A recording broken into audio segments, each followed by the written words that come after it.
Hey everyone, Adam, Who's Your Garage? We're not in the garage right now. I just wanted to talk about something I've noticed in the past week or so on mainly Facebook, some of the groups that I'm on there. I'm on a couple of van groups, but I'm also part of one of them's called Mopar Hoarders. Another one is a Plymouth Duster group, because some of you know I've had Plymouth Dusters in the past, and I've restored one of them all the way to completion. I had a couple others that when I was younger I just messed with here and there. I noticed that AMD, who manufactures a lot of restoration parts, specifically body panels for all makes of classic American cars, have discontinued kind of a heavy listing of their Mopar parts. In particular, a lot of the A body, which is Duster, Dart, Scamp, Valiant, any of that line of car. And just kind of discussing that, what's going on, because when you look online here on YouTube, there's a lot of people fixing these cars up still. There's a lot of the younger generation, younger than me, restoring these. You look on Marketplace, you see around you, when you see an old Mopar for sale, it is usually with a higher price. The last Duster I had was a 73 model, and I got it out of California. Nearly rust-free. It was 97% rust-free. Bought it for $2,000, not running, but it had a V8, had the disc brakes, had the large rear end in it, and all I had to do was just fix it up, put an engine in it. I went ahead and restored everything, but it didn't need much initially, and I just wanted to make it my way.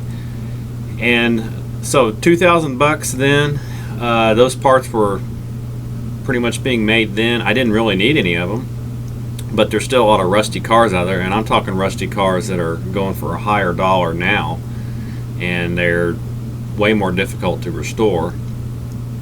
So if we take a look on the page, this is AMD's website, and they have a discontinued section, and they have discontinued parts for the other makes: Ford, GM car, truck, Mopar, and we'll look at some of the others. For instance, we'll take a look at GM car here, and there's some front bumpers, door skins for 80s model Buicks, rear bumpers for some Chevelles, mid-60s, brackets, a Valance for a 69 GTO. Well, here's something for 69 Camaro, which is still a very hot car to have. Very hot car to restore. It's pretty much what I call a money car. But these are like odds and ends. Alternator brackets. I don't see any sheet metal right off. And what they do seem to discontinue is maybe more in the 60s. GTO.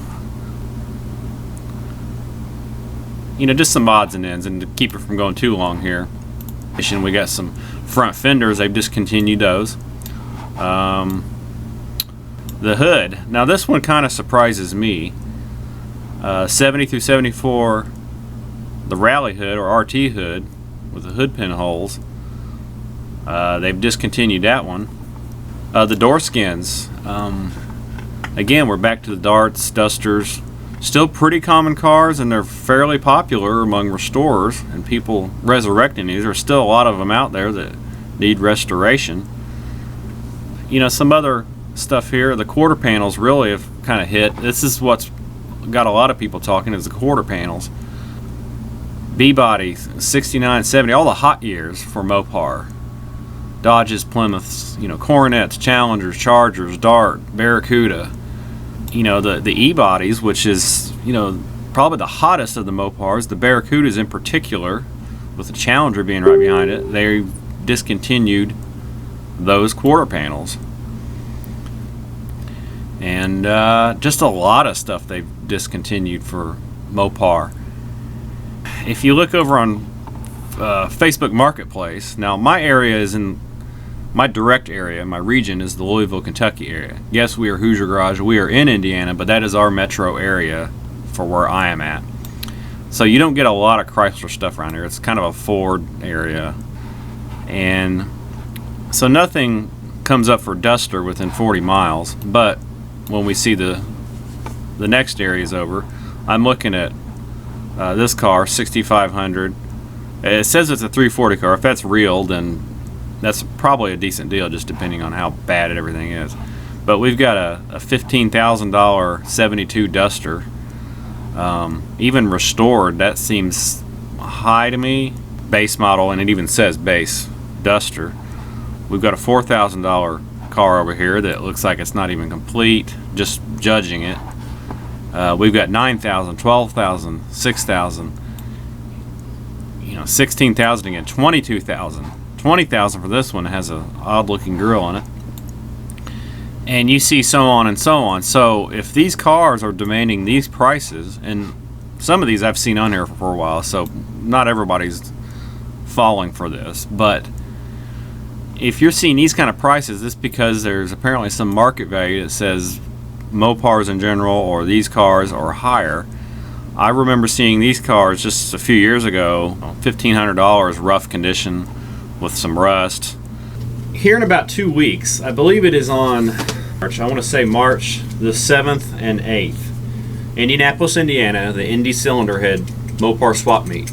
And you have a lot of vendors there. You have Mancini, you have a lot of, some of the names are escaping me, but AMD has said to be there, and they've been there in the past. And I would actually like to ask them, what is channeling this? Is there a drop in the market on this sort of thing? Is their prices too high? Because I'm hearing rumors that they dropped the price on certain things in the past and they was inundated with orders.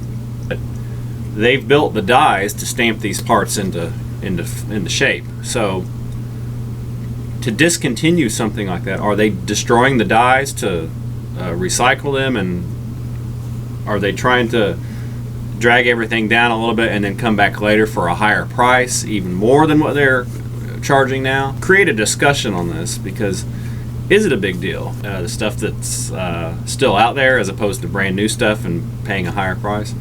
So just to start a discussion, if I get a chance to ask them at AMD when I am in Indianapolis, I'll be glad to do that, and then we can come back here and talk about it again. So just something to think about, and you know, hopefully the hobby's not dying. All right, I'll see y'all later.